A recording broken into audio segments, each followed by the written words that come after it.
Hey, worst case worst, we'll cancel the day of, but you know what? We changed our mind. We're not going to vacation. Well, they're filled up now. Yeah. Hotels are filling up, right? Yeah. So what made you want to? Just watching the spaghetti models on the east side of the coast there, it seemed like the west side of Florida was going to be spared. Right. Now today it seemed to be pushing me this way, and my wife kind of just picked a spot on the map. Said, you know what? We'll start at Panama City. And then if it starts pushing that way, then New Orleans. If it keeps pushing that way, then we'll keep going to Texas. Just keep going. We're going to keep going until we get out of the cone there. So do you have kids, or just you and your wife? We have 3 boys, 8, 7, and 5. We have 2 golden retrievers. And they take it here? And, we loaded them all up 2 nights ago. We just started before any evacuations were ordered or talked about. Still hurricane warning. We loaded up. We said, you know what? There's already trouble getting gas. Anywhere in the West Palm County, Palm Beach County, there's no gas. Couldn't get there. How did you get gas to get up here? We had filled up a few days before, and so we had about 3/4 of a tank, and we left at 11 o'clock at night. This is what day did you leave? Let's see. Today's Friday. It's Friday. It was Wednesday night. Wednesday night. Okay. Yeah, and so we started going up the turnpike thinking, tolls, maybe someone's going to be cheap and not want to pay the tolls, not realize the governor had already waived tolls. Yeah. We got on the turnpike north in Jupiter, and all of a sudden it was standstill. And we're just bumper to bumper. And we're like, okay, we got 3/4 of a tank, we'll find gas a little further north. And the phone map is like, exit here and take this shortcut all over the place. We didn't get gas until Orlando, and we spent half the time going up on side roads, avoiding accidents, broken down cars on the highway. We tried 95. We hit Orlando probably 2 in the morning, and that's when we finally got gas. Every gas station we went to, there was lines, but there was no gas. People were waiting for tankers. How close did you come to running out? We got down to about, I think, 1/8 of a tank. Oh man, that must have been stressful. Yeah, it is, because you really don't know. Should we just stop? Yeah. Should we start calling around? What do we do? And we're in my wife's Jeep with a big basket in the back with cargo things. I mean, we brought all of our water, all of our storm supplies. So if we did break down, we'd have water and food. Yeah. But it was nerve-wracking to think, maybe we just kind of hunker down wherever we ran out of gas. And I imagine a lot of places, private rooms were filled up too. Yeah, and we're calling every. I called up in Alabama; they were already booked up. Really? Thinking that maybe being near the coast here was going to be a problem with the storm surge if it did push west. So let's look at Alabama, let's look at Mississippi, and we're already booked. I was like, all right, we have a reservation. Let's go there, and that's a starting off point for. So you reserved this how many days ago? About 7 days ago, and then we're fortunate we could add a day early, add an extra day at the front of the trip. We already had a week, Friday to Friday. I said, can we get in Thursday? Yeah. We're trying to get out sooner than later. So they let us come in Thursday, and we've got our 2 dogs, our 3 kids, and my wife and I up in our 2-bedroom. And Are you guys gonna make a little vacation here? I guess it depends on the weather. I think we're just gonna stay here and hunker down, just because we don't want to take the dogs out again. We don't want to leave them in the room. We've got all the food we brought and free breakfast, so we're just gonna stay for. What was it like getting supplies down there, like water and? We went on Tuesday, the day after Labor Day, to Costco, thinking, no one really had the hurricane fever throughout the weekend. They'd probably still have water, they've got whatever we need. So this is all right, Costco opens at 10. And we're pulling up kind of 9:55, and we're like, what's this traffic? We're in downtown West Palm.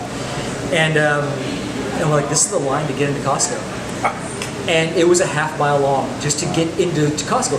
That's not to get into the building, which that line was another 30 minutes. So we had already planned to do an oil change in the car and get things ready to go. I dropped my wife off across the street because we couldn't turn into the parking lot. She ran across the highway to get in there, and then immediately getting in, she got in the line for water, which was another 30 minutes.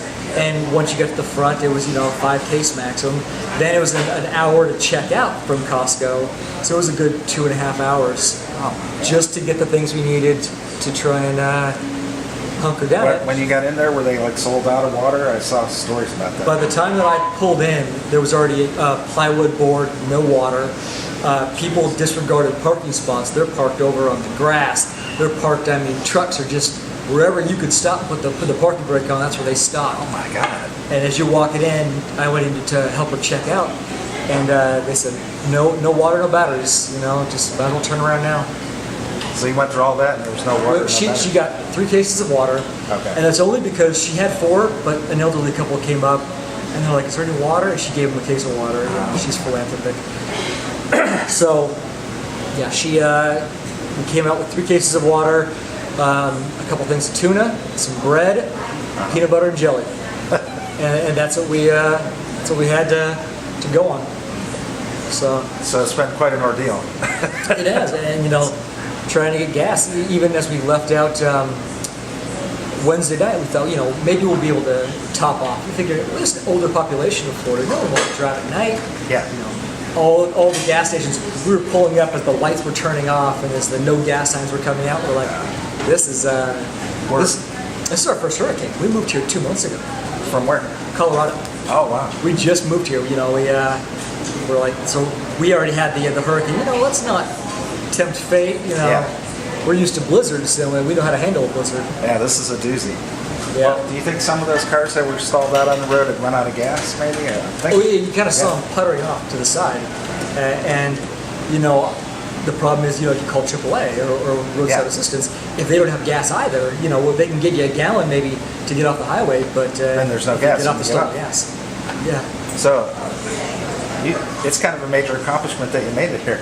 it really is, and we told everybody we knew, like, you know what, just make a reservation, just plan. I said, plan. Pack everything you can as if you're going to leave, because you don't know if you'll get mandatory evacuation. Yeah. And they started that evacuation for our house this morning at 8 a.m. because we're just south of Tequesta, east of Highway 1. So we are enveloped by the intercoastal, the Loxahatchee, all the canals, and we're maybe 1/8 of a mile from the coast. So we already knew that where we live is going to be flooded. There's no illusions that we're going back and it kind of missed us. When storm surges come up, we're walking distance to the beach right there. So we took everything to the second floor. We put things in bathtubs.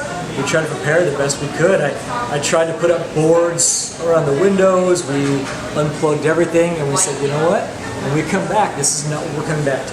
Yeah. We will not come back to seeing like this, getting the kids. Although it looks like it's heading a little west. It may go over Fort Myers now. Yeah. We'll see. But you didn't know that. I mean, it still could go up your coast. And it was started, west, then it went to the middle, then it went east. It's drive you crazy, huh? right. Wow. Yeah. Actually, even at this point, if it goes any farther west, it could come up here. Yeah. Fortunately, we have relatives in New Orleans, and we have relatives in Dallas. So we're just kind of going by leapfrog.